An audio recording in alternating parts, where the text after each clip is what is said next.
Guys, kumain ka ba ng paa ng manok? Tara magluto tayo ng budget meal recipe.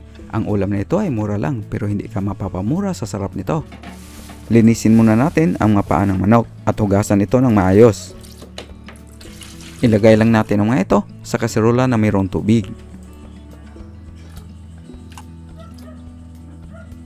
Lagyan natin ng pamitang buo at dahon ng laurel. Takpan na natin ang kaserola at pakuluan ng 5 minuto or hanggang malambot na ang mga paa ng manok.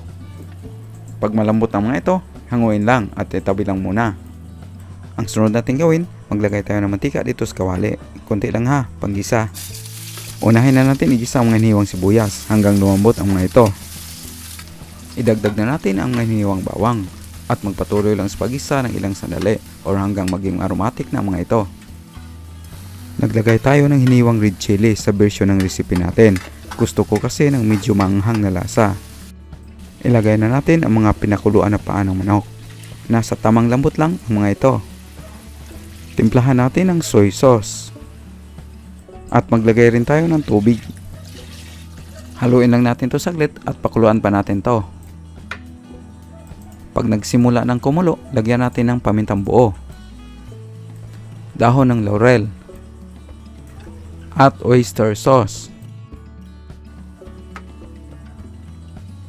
Takpan na natin at pakuluan ng ilang minuto hanggang ang liquid ay mag-evaporate at medyo konti na lang ang matira. Maglagay na tayo ng vinegar, salt, at sugar.